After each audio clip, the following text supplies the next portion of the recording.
What's up sa inyo mga neighbors? Magandang gabi. Hay nako, hindi pa dumadating ang asawa ko kaya napapakamot ako sa ulo. Hay nako, ang gulo-gulo ng kwarto, nakakainis. Tapos alaga pa ako ng baby. Hindi ko alam kung anong gagawin ko, ang gulo rin ng kanyang kama. Kaya sabi ko sa kanya, tumahimik siya. Kung hindi, ayan, nakawin ko kanyang laruan. Tinapon ko yung laruan niya kasi ang kalat-kalat. Hindi ko alam kung paano ko uumpisan to. Ay nako, tamang punas na lang yung pinagawa ko dito. Di ko alam kung paano ko papagpagin. Nilagay ko muna siya dyan para maumpisaan ko yung mga gagawin ko. Eh syempre, gusto ko maglinis para pagdating ng asawa ko, good vibes naman siya. Ayan, nilagay ko yung laruan niya dito. Sabay tinabi ka muna siya dito sa isang tabi. Yung medyo safe naman siya. Yan, gugulatin ko. Bulaga. Eat. Bulaga. Ay nako, nakakainis. Hindi naman siya tumatawa eh. Eat. Bulaga. Ayaw niya talagang tumawa. Kakaasar, kinuha ko tong towel niya, inamoy ko. Pak! Amoy po taragis. Yan, kinuha ko yung unan, ilalagay ko dun sa kama. Hindi ko alam kung bakit may unan dyan. Hindi ko naman alam kung sino natutulog. Kaya yun, kinuha ko yung higaan ng anak ko. Naguguluhan talaga ako kung paano maglilinis ng kwarto. Puro trabaho na lang yung ginagawa ko. Kaya ayan, nilaro-laro ko muna yung ano ko para hindi umiyak. Kasi pag umiyak yan, ang hirap patahanin eh. Ayan o, yung hotdog niya o. Pag ikaw lumaki ka ng makulit, ayan ang gagawin ko sa'yo. Pero syempre, joke lang yun. Ano kaya ako? Bilang parents, magiging stricto ba ako? Magiging mabait ba ako? Or magiging kupal na lang? Turuan ko kayo yung anak ko maging kupal. Ano sa tingin nyo? De, joke lang, wag. Ay, nako, bakit may Starbucks dito? Hala, natumba ko pa yung basuraan. Nakakaasar naman. Ang tanga ko talaga. Kaya yan, nilagay ko. Inayos ko yung basurahan na natumba ko.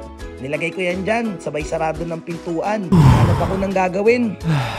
Yan, naglilinis muna ako ng kwarto at maglilinis ako ng kwarto. Hindi ko alam kung saan ko ilalagay yung mga gamit ko. Nababaliw na talaga ako.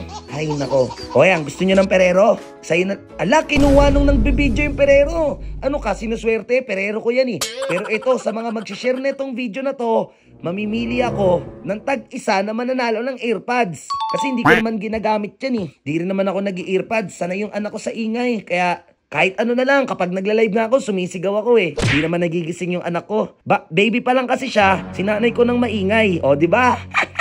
Kaya kung may anak kayo, sanayin nyo ng maingay. Para hindi siya nagre-reklamo. Eto, iniisip ko kung saan ko ilalagay ito. Kaya nilagay ko siya, yan, dito sa CR. Tama ba ako? Tama!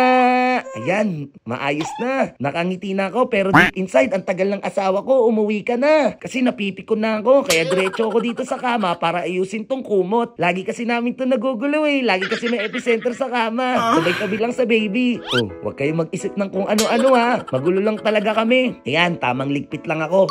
Pati yung unan, inayos ko na yung mga unan. Yan, inayos ko. Ay, napapagod na ako dito. Hindi talaga ako sanay.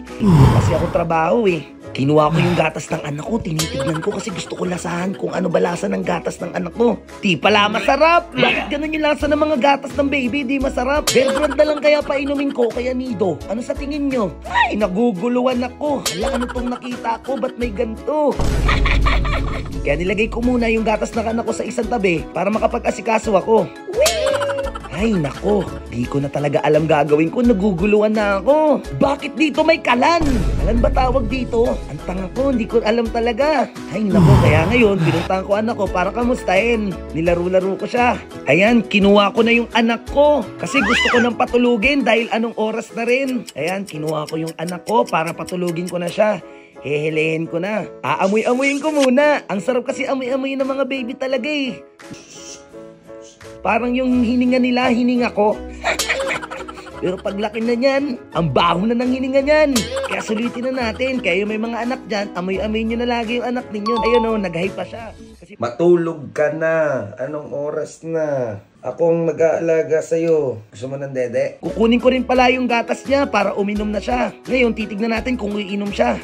Dito natin malalaman kung busog ba siya. Ayaw niya kasi magsalita eh. Ayan o. Hala, ayaw niyang dumede. Kaya ginawa ko. Sige, inumin mo, inumin mo, inumin mo. Pero ayaw talaga. Yari ako sa nanay niya. Hanggang dito na lang muna. Habang inaantay ko yung nanay niya. Pinagtitripan ko lang yung anak ko eh. Paalam!